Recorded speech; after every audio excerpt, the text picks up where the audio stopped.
وقتی انسان به طرف نماز میره، چیزهای دیگه که انسان را خوب کمک میکنه برای خشوع داشتن در نماز می هست که آمادگی درست برای نماز بگیره. مثل که رسول الله صلی الله علیه و سلم مثلا در مورد وضو وقتی صحبت میکنه، در خیلی از احادیث میگه که فاحسن وضوءه، یک نفر وضو میگیره خب وضوی خود را نیکو میگردانه.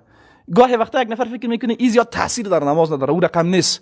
وقتی شما نسبت به یک مسئله اهتمام میتین و توجه میکنین و او را اهمیت میتین، مقدمات از او را هم خوبتر مد نظر میگیرین.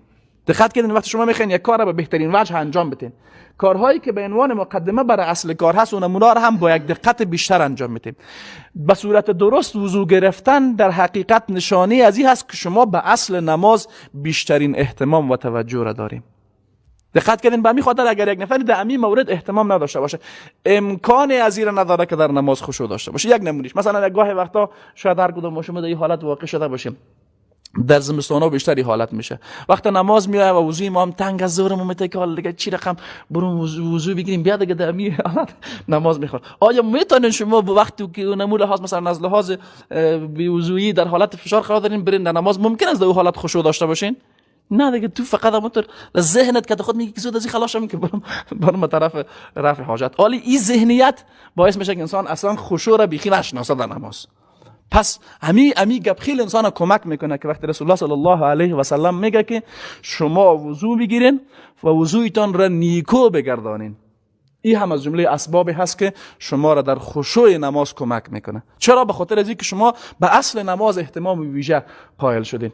بعد از موارد دیگه که انسان زیاد کمک میکنه و الله متعال به عنوان ذاتی که علیم است و حکیم هست و خبیر هست خوب میدانه، امی حالاتی را که انسان در نماز شروع میکنه، خود از این وقت انسان با یک ذهن زنده و بیدار متوجه شه و اینا هر کدامش از جمله اسباب و وسایل کمک کننده بر خشوع در نماز است. به جهت قبله ایستاد شدن خودش، وقتی که انسان فکر بکنه که خب من چرا به طرف قبله نماز میخوانم، دقت کردین؟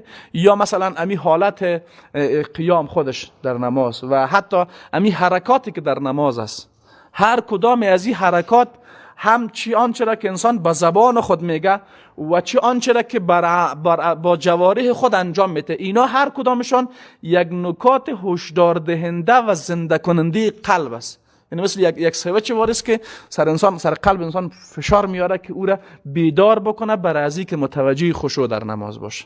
دقت کردین خود قیام و وقتی که انسان در نماز استاد میشه و تکبیر میگه و غالبا چیزی که بیشتر انسان را کمک میکنه که در حین نماز خشوعش بالاتر بره، هر قدر که نماز یک نفر به سنت رسول الله صلی الله علیه و سلم نزدیکتر باشه، انسان بیشتر به خشوع نزدیک میشه. یعنی هر قدر که هر حرکت از حرکات نماز انسان و هر کلمه از کلماتی که انسان در نماز میخونه هر قدر که بیشتر موافق با سنت پیامبر باشه، باعث خشوع بیشتر میشه. دقت کردین خیلی از مردم متاسفانه همین نکته را درک نمیکنن. وقتی بر از اونها میگی که به سنت های پیامبر صلی الله علیه و سلم توجه بیشتر شما میگه که شما فقط به دنبال سنت ها رفتین، چرا به مفاهیم معنوی نماز توجه نمیکنین؟ در حالی که غافل از هستند که یکی از جمله وسایل بسیار مهمی که ما را در خشوع نماز هم کمک میکنه رعایت کردن سنت های رسول الله صلی الله علیه و سلم هست. این یک نکته. نکته دیگه است که گاه وقتا در احادیث صحیح از رسول الله صلی الله علیه و سلم حرکات نماز متفاوت روایت شده. دلیلش چیست؟ دلیلش چیست که گاه وقتا انسان اگر یه حرکات معین و مشخصی را دوامدار تکرار میکنه، امی کیفیت ازش کم میشه، کم تبدیل به چی میشه؟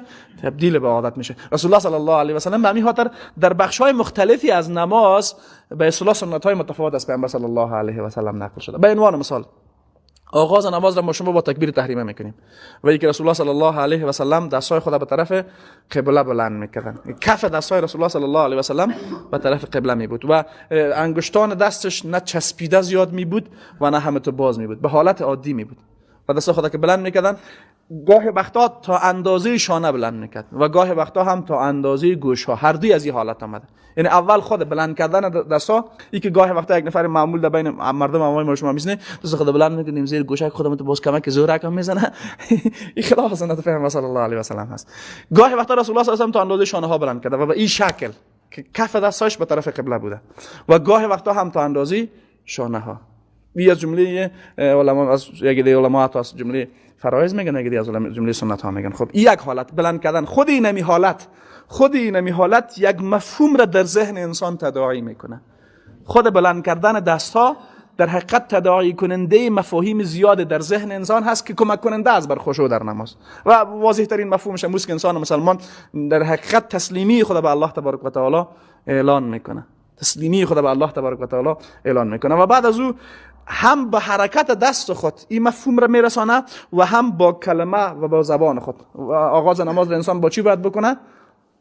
با الله اکبر، نه با تکبیر. الله اکبر وقتی میگن هم انسان با اعضا و جوارح خود اعلان میکنه تسلیمی خود به الله تبارک و تعالی و هم با زبان خود مفهوم بزرگی و عظمت الله تبارک و تعالی را اعلان میکنه. یعنی چی؟ یعنی این که وقتی انسان میگه الله اکبر، الله تبارک و تعالی بزرگتر از هر چیزی است که ذهن و قلب ما مشغول به او باشه. مفهوم الله اکبر همیست. انسان وقتی در نماز استاد میشه در مقابل الله تبارک و تعالی استاد هست و باید عبادت الله را بکنه. آیا بسیاری وقتا میشه که ما شما ظاهرا در مقابل الله استادیم، قلب ما مشغول چیز دیگه است. بسیاری وقتا همین رقم کار میکنیم.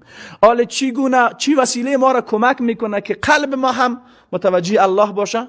امی که هر چیز غیر از الله را کوچکتر از الله بدانیم و این جمله را به زبان خود بگیم که الله اکبر، الله اکبر. وقتی الله اکبر را گفتیم با حرکت دست خود هم همین مفهوم را تداعی کردیم. این بهترین وسیله و بهترین ابزار است برای کمک کننده برای ما برای خشوع در نماز. یک نکته دیگه چیست که حتی گاه وقتا همین حرکات هم ممکن برای انسان چی شوه، طور به روال عادی بدل شوه. پیامبر صلی الله علیه و سلم در امی هم تغییر می آورد. احیانا رسول الله صلی الله علیه و سلم اول دست خود بلند میکرد، باز میگفت الله اکبر.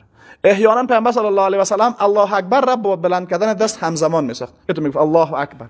و احیانا رسول الله صلی الله علیه و اول الله اکبر میگفت، باز دست خود بلند میکرد. دقت کردین؟ یعنی هر سه این حالت از رسول الله صلی الله علیه و سلم روایت شده. خود این تنوع و زمانی که این تنوع را ما قصدی بیاریم در نماز باعث میشه که ما در نماز خود به خشوع شویم، نزدیکتر شویم. دقت کردین ان شاء الله این حالات انسان را چی میکنه؟ کمک میکنه در مورد از اینکه انسان خوبتر نماز را بخونه. و این وسایل، هر کدام از این وسایل، هر کدام از این سنت ها کمک کننده هست برای خشوع حاصل کردن در نماز. و بعد از او مثلا اینکه انسان باید دستای خود ببنده در نماز. از رسول الله صلی الله علیه و سلم مورد اختلافات جزئی نمیشیم، درست از روایات ما داریم که در تحت صدر هم پیامبر گذاشته و عند صدره هم اعلی صدره هم، هر سه روایت داریم. روایاتی که علمای محقق میگن قوی ترین روایت امروز که اعلی صدره باید باشه. خب وقتی انسان دستای خود میبنده چی رقم باشه؟ مثلا دو روایت اومده. احیانا پیامبر صلی الله علیه و سلم قبض میکرد، یعنی این دست خود با دست خودت رو میگرفت، و احیانا وضع میکرد، یعنی میگذاشت. هر دوی از این اومده.